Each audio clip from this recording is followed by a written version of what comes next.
नमस्कार। आज एक नया टॉपिक लेकर आए हैं, क्लाइमेट। जैसा कि हम लोग पहले वेदर के बारे में जान चुके हैं और यहाँ पर अब एवरेज वेदर कंडीशन, बहुत लंबे समय तक यदि एवरेज वेदर कंडीशन किसी पार्टिकुलर रीजन का जैसा रहता है, उसके आधार पर हम लोग उसे क्लाइमेट कहते हैं। मतलब कि average weather condition of a particular region over a long period of time, मतलब ये जो है 25 to 30 ईयर्स भी हो सकता है, is termed as climate of that region. उस रीजन का जो है वो क्लाइमेट कहलाएगा। अब इससे हमें फ़ायदा क्या है? क्लाइमेट, कहीं का क्लाइमेट जानने से हमें फ़ायदा क्या होगा? वहाँ का क्लाइमेट चार्ट बनाने से हमें फ़ायदा क्या होगा? तो फ़ायदा यह है कि यदि हमें कहीं ट्रैवल करने का मौका मिलता है तो वहाँ जाने पर जो है वो वैसे जगह में हम पहले से प्लानिंग बना के जाएंगे कि हमको किस महीना में जाना है और कितना वहाँ पर जो है वो गर्मी है, ठंडक है, ये सब हमें पता चल जाएगा और उसके अनुसार हम वहाँ प्लानिंग बना सकते हैं जाने के लिए कि वहाँ हमें क्या क्या ले जाना है। जैसे अगर कोल्ड रीजन में जा रहे हैं तो हमें तो यहाँ अभी ठंडक महसूस नहीं हो रही है, गर्मी का महीना है, लेकिन जब वहाँ हम लोग जाएंगे कोल्ड रीजन में तो हो सकता है कि हमें जैकेट की आवश्यकता पड़ जाए। तो हम यदि यहाँ से चले जाते हैं और वहाँ पर यदि पहुँचें और ज़्यादा गर्मी लगने लगे तो इस तरह से हम लोग को उसके अनुसार प्लानिंग करने की आवश्यकता होती है। अब वहाँ पर रहने वाले जो ऑर्गेनिज्म है वो भी अपने आप को वहाँ के लायक एडप्ट कर लेते हैं। इस तरह से हम लोग क्लाइमेट को जाने। सबसे पहला है कि क्लाइमेट को जो है हम लोग अलग अलग डिफरेंट टाइप्स में मतलब उसको जो है कैटेगराइज कर सकते हैं। जैसा कि इसमें जो है वेरियस टाइप्स ऑफ क्लाइमेट हो सकता है, ड्राई एंड हॉट क्लाइमेट, या इसको हॉट एंड ड्राई क्लाइमेट भी कहेंगे। मतलब बहुत ज़्यादा गर्मी हो और वहाँ पर जो है नमी की मात्रा बहुत कम है, मतलब वहाँ पर जो है एयर में ह्यूमिडिटी का अमाउंट बहुत ही कम होगा, तब वो कहलाएगा हॉट एंड ड्राई क्लाइमेट। और वेट क्लाइमेट, वेट क्लाइमेट कहने का मतलब कि जहाँ पर ज़्यादा वर्षा हो, ह्यूमिडिटी बहुत अधिक मात्रा में हो, तब उसे वेट क्लाइमेट कहेंगे। कोल्ड क्लाइमेट, जैसा कि नाम से ही समझ रहे हैं कि बहुत ज़्यादा ठंडक, यदि वहाँ पर सालों भर यदि ठंडक ही हो तो उसे कहेंगे कोल्ड क्लाइमेट। और मॉडरेट क्लाइमेट कहने का मतलब हो गया कि न अत्यधिक ठंडक और न गर्मी, मतलब कि ये जो है वो कोस्टल रीजन के आसपास मिलेगा। इक्वेटोरियल रीजन जो है वहाँ पर मॉडरेट क्लाइमेट मिलेगा। ट्रॉपिकल क्लाइमेट, इसके अलावा और भी बहुत सा मिल जाएगा। तो ये जो है ट्रॉपिकल क्लाइमेट कहने का मतलब इक्वेटोरियल रीजन के आसपास का क्लाइमेट कहलाएगा ट्रॉपिकल क्लाइमेट। अब हम लोग देखें कुछ फैक्टर्स है on which climate of a region depends. कौन कौन सा फैक्टर है जिस पर ये जो है हमारे आसपास का कौन सा फैक्टर होगा जिस पर एक क्लाइमेट डिपेंड करेगा? वो है सबसे पहला डिस्टेंस फ्रॉम इक्वेटर। इक्वेटर से हम लोग जितने दूरी पर जाएंगे वहाँ का क्लाइमेट जो है वो चेंज होते जाएगा। जैसा कि हम लोग देखें यहाँ पर सबसे पहला है कि यदि ये अर्थ है तो यहाँ पर इक्वेटर, इसको ये जो है ये इक्वेटर होगा यहाँ पर, इक्वेटोरियल रीजन जो है। तो ये इससे जैसे जैसे हम लोग आगे की ओर बढ़ेंगे, मतलब कि नॉर्थ या साउथ हम लोग जैसे जैसे यहाँ से पहुँचेंगे, मतलब इसको हम लोग 0 डिग्री कहते हैं। और ये जो है लैटीट्यूड कहलाएगा। जैसे जैसे हम लोग आगे की ओर बढ़ते जाएंगे वो जो है इस तरह से हमें आगे बढ़ने पर यहाँ जो है सबसे अधिक सूरज की जो किरणें हैं वो सीधी पड़ेंगी। मतलब कि यहाँ जो है ओवरहेड 12 बजे अगर देखें तो सूरज की किरणें सब दिन यहाँ पर इक्वेटोरियल रीजन पर सीधी पड़ती हैं। और ये जो है जैसे जैसे हम लोग ऊपर बढ़े, मतलब कि नॉर्थ की ओर जाए, ये जो है नॉर्थ पोल हो गया इधर, और इधर साउथ पोल, और ये जो है इक्वेटर है। तो ये इक्वेटर से जैसे जैसे हम लोग आगे की ओर बढ़ेंगे, मतलब हम लोग का लैटिट्यूड जैसे जैसे बढ़ेगा, वैसे वैसे जो है वो टेम्परेचर घटते चला जाएगा। मतलब कि यहाँ पर जो है सूर्य की किरणें धीरे धीरे स्लैंटिंग होते जाएंगी, तिरछी किरणें पड़ेंगी, जिसके कारण इधर जो है धीरे धीरे टेम्परेचर घटते चला जाएगा। और इसी तरह से इधर भी होगा, जैसे जैसे हम लोग साउथ की ओर बढ़ेंगे, वैसे वैसे टेम्परेचर जो है वो घटते चला जाएगा। और हम लोग इसे जो है वो अलग अलग जोन में भी बांट सकते हैं। ये जो है यहाँ इक्वेटोरियल रीजन जो है, यहाँ 23.5 डिग्री नॉर्थ है, और ये जो है 23.5 डिग्री, अगर हम इस तरह से कर लें 23.5 डिग्री, ये साउथ, ये जो है ट्रॉपिक ऑफ कैंसर और ट्रॉपिक ऑफ कैप्रिकॉर्ड। तो यहाँ पर ट्रॉपिक ऑफ कैंसर और ट्रॉपिक ऑफ कैप्रिकॉर्ड के बीच वाला जो रीजन होगा, ये जो है इक्वेटोरियल रीजन, ये इसको कहेंगे हम लोग, ये जो है टॉरिड जोन। ये जो है टॉरिड जोन कहलाएगा। यहाँ पर अत्यधिक गर्मी पड़ती है, मतलब कि ये इतना ही रीजन जो है वहाँ पर सूर्य की किरणें सीधी पड़ सकती हैं। जैसे यहाँ पर जो है झारखंड से होके गुजरता है कर्क रेखा, ऐसे जो है 8 राज्य से होकर भारत का जो है वो गुजरता है, तो उसके जो साउथ में जो रीजन जो पड़ेगा वो सब जो है वो ट्रॉपिकल कहलाएगा। तो ट्रॉपिक ऑफ कैंसर से जो हम लोग दक्षिण की ओर की बात करें तो वो सब जो है ट्रॉपिकल रीजन होगा। और यहाँ पर जो है ये टॉरिड जोन कहलाएगा। और यहाँ का जो क्लाइमेट है ये जो है हॉट एंड वेट क्लाइमेट होगा, मतलब इतना अधिक दूरी तक जो है वो वर्षा होती है, और यहाँ तक सूरज की जो किरणें हैं वो सीधी पड़ती हैं। मतलब एक कुछ निश्चित समय है जिसमें होता है, जैसे 21 जून को सन जो है वो ओवरहेड होगा। और इस तरह से इसके बाद यहाँ जो है 21 जून को यहाँ पर जो है यहाँ हम लोग के तरफ ओवरहेड होता है सन। और फिर अब आगे हम लोग बात करते हैं, ये दोनों जो रीजन हो गया, मतलब 66.5 डिग्री वाला, इधर 66.5 डिग्री साउथ है, इधर हो गया 66.5 डिग्री नॉर्थ का जो रीजन है। ये दोनों यहाँ पर जो है ये टेम्परेट, ये जो है टेम्परेट जोन, ये दोनों जो है टेम्परेट जोन में आएगा। और ये टेम्परेट जोन जो है मतलब इसका टेम्परेचर इसके अपेक्षा कम होगा। यहाँ जो है उतना ज़्यादा हॉटनेस नहीं होगा। और ये धीरे धीरे जैसे जैसे हम लोग आगे की ओर बढ़ते जाएंगे वहाँ टेम्परेचर लो होते चला जाएगा।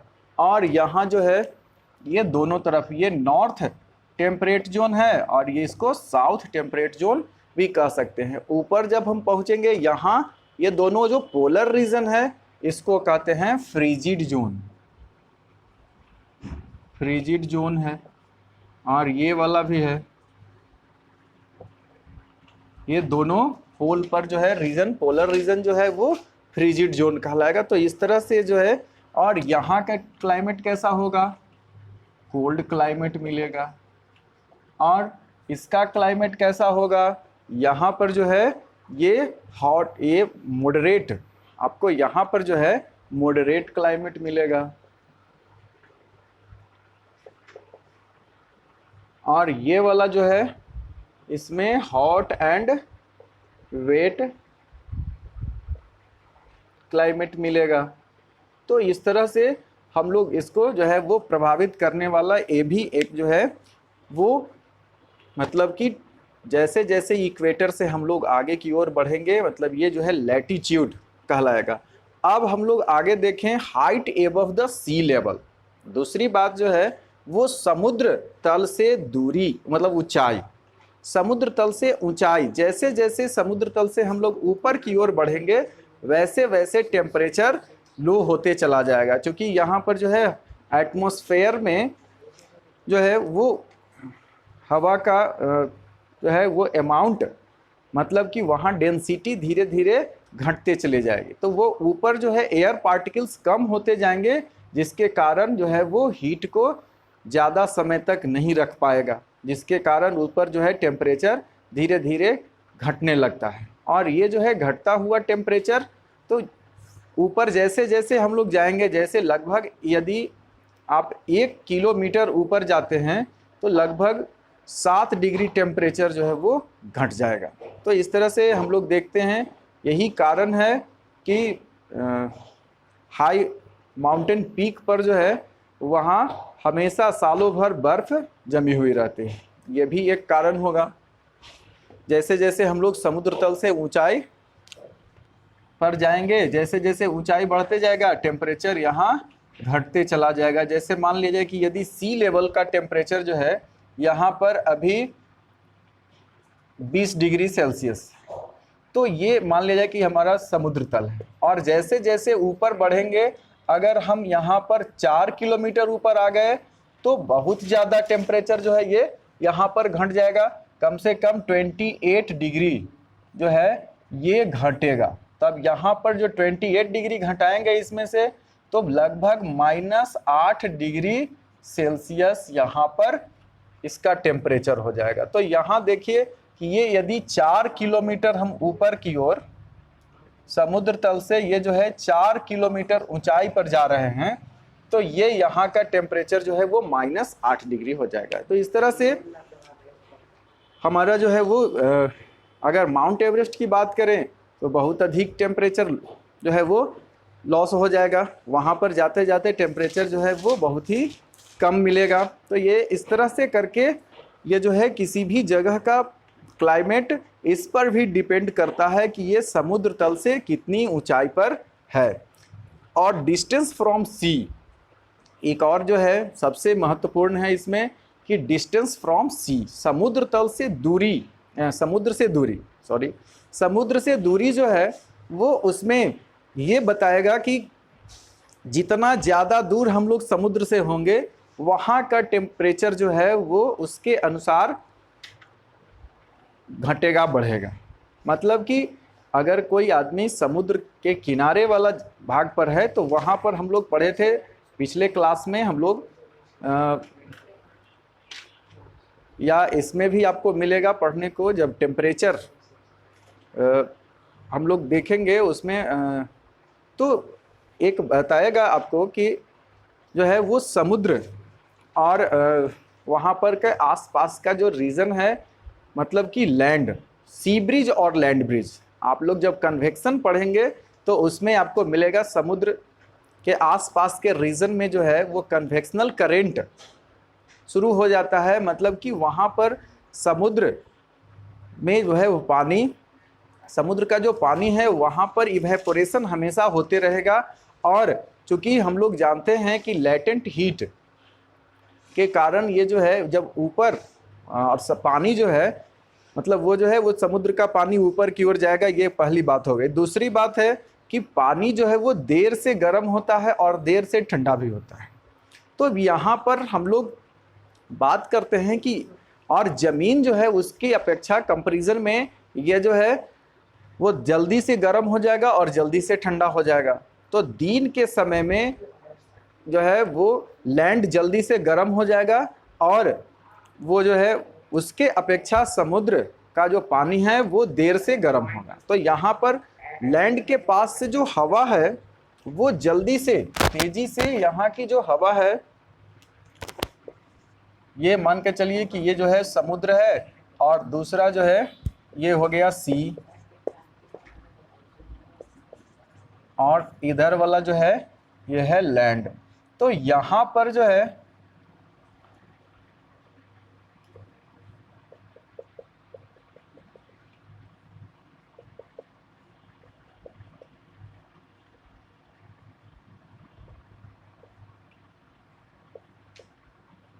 यहाँ पर जो रहने वाले लोग होंगे, यहाँ दिन में क्या होगा कि यहाँ की हवा जो है वो ऊपर की ओर चली जाएगी, और ऊपर की ओर जब ये हवा चली जाएगी तब क्या होगा, ये जो है यहाँ पर लो प्रेशर क्रिएट हो गया, और इसका जो टेम्परेचर इसके अपेक्षा जो है वो कम अभी है। यहाँ पर जो है हाई टेम्परेचर, इधर अभी लो टेम्परेचर है। तब क्या होगा, इस जगह को भरने के लिए ठंडी हवा जो है वो समुद्र से आएगी, और इस तरह से यहाँ गर्म होके ये भी हवा जो है वो ऊपर की ओर चली जाएगी। तो इस तरह से करके यहाँ जो है एक चलना शुरू हो गया। तो ये जो है दिन के समय चलेगा सी ब्रिज, और ये जो है यहाँ का टेम्परेचर जो है वो मॉडरेट हो जाएगा। मतलब यहाँ पर जो है वो सी कोस्ट के आसपास वाला जो रीजन है वहाँ पर टेम्परेचर जो है वो ज़्यादा बढ़ नहीं पाएगा। अब देखिए रात की बात करें तब क्या होगा, अब इसका जस्ट विपरीत होगा। रात के समय चूंकि हम लोग जानते हैं कि लैंड जो है वो जल्दी से गर्म हो जाता है और जल्दी से ठंडा भी हो जाता है। तो दिन के समय जो है वो गर्म जल्दी हुआ, लेकिन रात के समय ठंडा भी जल्दी हो गया, और इसके अपेक्षा अभी ये जो है समुद्र अभी गर्म है। तब यहाँ पर से जो हवा है वो ऊपर की ओर जाएगी, यहाँ ऊपर की ओर हवा जाएगी। तो इसके आसपास जो है समुद्र के आसपास वाला जो रीजन है यहाँ पर अब लो प्रेशर क्रिएट हो रहा है। तब उस जगह को भरने के लिए इधर से ठंडी हवा, मतलब कहाँ से, लैंड से ये जो है ठंडी हवा इस जगह को भरने के लिए अब आएगी, और यहाँ पर से ये हवा जो है गर्म होके फिर ऊपर की ओर चली जाएगी। तो इस तरह से ये जो है कन्वेक्शनल करंट यहाँ पर भी शुरू हो गया, और इसको अब कहेंगे लैंड ब्रिज। तो इस तरह से ये जो है सी ब्रिज और लैंड ब्रिज, तो ये जो है समुद्र के आसपास वाला यदि रीजन होगा तो यहाँ पर मॉडरेट क्लाइमेट इसको मिलेगा। और यहाँ पर चूंकि वाटर वेपर ज़्यादा है इसलिए इसके आसपास वाले रीजन में जो है वो वर्षा भी अधिक होगी। ये जो है ऊपर जाएगा, बादल बनेगा, मतलब इसका जो वाटर वेपर है ऊपर जाके ठंडा होके बादल बनेगा, और ये जो है क्लाउड फॉर्मेशन होने के बाद वहीं पर या उसके आसपास वाले रीजन में वर्षा लाएगा। तो ये जो है हॉट एंड वेट क्लाइमेट भी उसके आसपास वाला रीजन में होगा। जैसे हमारे यहाँ जो मॉनसून विंड है वो भी समुद्र का वाटर वेपर लेडन एयर जो है उसके कारण ही यहाँ पर शुरुआत हो जाता है। मतलब अभी जैसे यहाँ हम लोगों के आसपास अब आने वाला है मॉनसून विंड, जिसके कारण फिर बारिश होगी। अब हम लोग बात करते हैं यहाँ जो है डिस्टेंस फ्रॉम सी हो गया, इसमें सी करंट और uneven heating between sea and land ये डिपेंड करेगा इस पर। सी करंट भी है, जैसे अगर ठंडे प्रदेश से, मतलब कि यदि पोलर रीजन से जो है वो विंड करंट यदि आ रहा है तो या यहाँ पर सी करंट भी समुद्र का जो है तो वो भी डिपेंड करेगा वहाँ के आसपास का जो है क्लाइमेट को वो चेंज करने का काम करता है। वहाँ पर भी जो है ठंडी हवाएं या फिर ये जो है समुद्र का जो है जलधाराएं, समुद्र की जलधाराएं वो भी वैसे ही काम करेगा। और है टोपोग्राफी, मतलब उस रीजन का जो है वो कैसे, यहाँ पर जो है वो रीजन का कैसा लैंडफॉर्म है उस पर भी ये डिपेंड करेगा। यदि यहाँ पर ज़्यादा पहाड़ी रीजन है या समतल मैदान है या वहाँ पर जो है वो सैंड है ज़्यादा, तो इस तरह से करके हमारे यहाँ जो है वो अलग अलग ट्रॉपिक, मतलब अलग अलग जो है टोपोग्राफिकल रीजन है, वो जो है अलग अलग लैंडफॉर्म आपको मिलेगा, जिसके कारण भी जो है वहाँ का क्लाइमेट जो है वो बदलता है, मतलब कि उसमें क्लाइमेट जो है उससे अफेक्टेड होगा। चलिए अब हम लोग देखें कहीं का क्लाइमेट चार्ट कैसे बनाया जाता है। क्लाइमेट चार्ट बनाने के लिए सबसे पहला है कि हम लोग को जैसे मान लिया जाए कि 25 वर्ष का हमको निकालना है टेम्परेचर उस पार्टिकुलर मंथ में, तो कैसे निकालेंगे? सबसे पहला है कि हम एक एक वर्ष का ले लेंगे, वो जो है पार्टिकुलर, मान लिया जाए कि इधर ईयर, ये जो है ईयर हम लोग ले लें। अगर 2020 का लेना है तो हम लोग 25 वर्ष पहले से इसका या 30 वर्ष पहले से जो है वो टेम्परेचर यहाँ का लेंगे। तो इसमें जो है अगर मान लिया जाए कि हम लोग 1995 से शुरू करते हैं, तो ये जो है यहाँ का, अब यहाँ जो देखेंगे तो ये ईयर है, और उसके बाद हम लोग हर मंथ का ये जो है अलग अलग, इसमें क्लाइमेटिक चार्ट जब बनाना है तब इसमें जो है मंथ वाइज हम लोग इसको टोटल कैटेगराइज करेंगे। जैसे मान लिया जाए कि यहाँ पर है ईयर और उसका मंथ है, हम लोग देखेंगे अगर जनवरी है तो जनवरी महीना में अब ये जो है 31 दिन का टेम्परेचर मैक्सिमम और मिनिमम, वो दोनों जो है इसमें मैक्सिमम और मिनिमम जनवरी महीना में ये जो है वो होगा, मिनिमम और मैक्सिमम टेम्परेचर जो है उसको रिकॉर्ड करना है। फिर अब ये जो है मान लिया जाए कि अब यहाँ से मंथ ये जनवरी का हम लोग शुरू कर लिए हैं, और यहाँ 1995 का ये जो है मैक्सिमम मिनिमम और प्लस इसका रेनफॉल जो है वो ले लेंगे। और ये दोनों जो है मंथ का टेम्परेचर हम लोग देखेंगे तो इसमें टेम्परेचर ऑफ मंथ हो गया, और ये जो है इन रहेगा डिग्री सेल्सियस में। तो मैक्सिमम मिनिमम और यहाँ का रेनफॉल इन मिलीमीटर में ये होगा। इस तरह से हम लोग एक बना लेंगे चार्ट, और ये जो है वो चलेगा 2020 तक का। यहाँ जो है वो 2020 तक का जनवरी महीना का जो है वो टेम्परेचर सबका मैक्सिमम मिनिमम ये करके और इसको ऐड करके और ये एवरेज निकाला जाएगा। मतलब ये जनवरी महीना का पूरा का हो गया। इसी तरह से फरवरी का निकालेंगे। यहाँ जो है अब ये मंथ, यहाँ पर जनवरी के जगह पर अब हम लोग फरवरी कर लेंगे।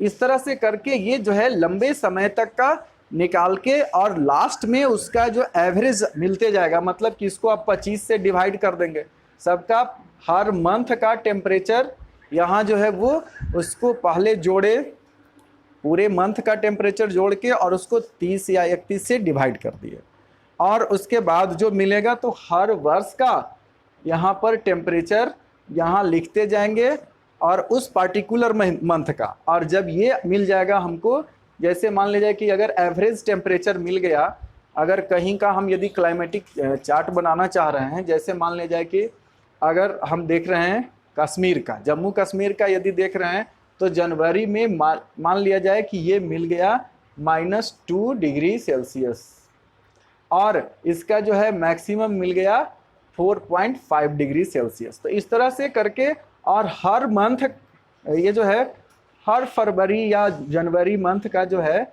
ये यहाँ पर हम लोग लेते जाएंगे इसका, और ये लास्ट में जो आएगा उसको टोटल करके आप बटा 25 कर लेंगे। मतलब इस सब का टेम्परेचर जोड़ के और 25 से डिवाइड करने के बाद जो मिलेगा एक वो पार्टिकुलर मंथ के लिए ये जो है वो मिल जाएगा, एक क्लाइमेट का ये मिलेगा। अब हम लोग क्या करेंगे, इसी तरह से पूरा 25 जो है या 30 वर्ष का बना के, और लास्ट में फिर हम लोग जो है वो इधर मंथ दे देंगे। अब ये जनवरी, फरवरी, मार्च, इस तरह से अप्रैल, मई, जून मिल जाएगा हम लोगों को।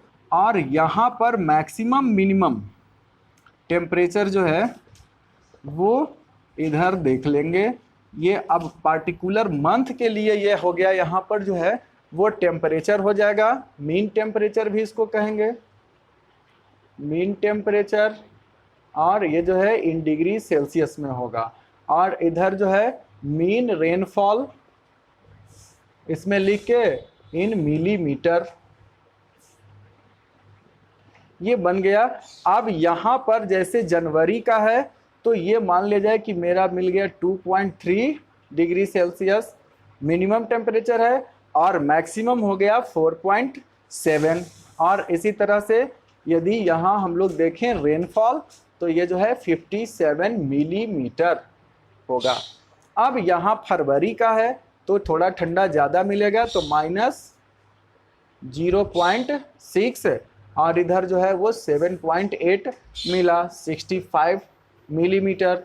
मार्च का यदि देखें तो 3.8 और यहाँ जो है 13.6 डिग्री सेल्सियस, और यहाँ जो है 97 मिलीमीटर। तो इसी तरह से करके हम लोग हर मंथ का ये जो है ये क्लाइमेटिक चार्ट ये जो बन गया, ये क्या है, क्लाइमेटिक चार्ट। ये यहाँ जो है पार्टिकुलर रीजन का हम लोग ये बना सकते हैं। यहाँ पर लिखा हुआ रहेगा climatic chart of Jammu and Kashmir, जो भी है हम लोग उसका जो है वो बना सकते हैं। मुंबई का बना सकते हैं, कोई खास बड़ा क्षेत्र का हम लोग बना सकते हैं क्लाइमेटिक चार्ट। इस तरह से करके ये जो है बनाया जा सकता है। और इससे फ़ायदा क्या होगा कि वहाँ के रीजन में हम लोग जब रहने वाले लोगों के बारे में जानकारी प्राप्त कर लेंगे, या कहीं पर जाना है हम लोगों को, तो वहाँ हम लोग अपना प्रॉपर प्लानिंग के साथ जाएंगे कि इस मंथ में जा रहे हैं तो यहाँ पर वर्षा कितना हो सकती है और टेम्परेचर कैसा हो सकता है, उसके अनुसार हम अपने आप को जो है वहाँ पर प्रिपेयर करके ले जाएंगे, कोई परेशानी नहीं होगी। अब हम लोग नेक्स्ट में देखेंगे एडेप्टेशन जो है वो एनिमल्स में कैसे होता है, पार्टिकुलर क्लाइमेट के लिए वो जो है वो कैसे अपने आप को एडेप्ट कर लेते हैं, इसके बारे में हम लोग नेक्स्ट वीडियो में देखेंगे। तब तक के लिए धन्यवाद।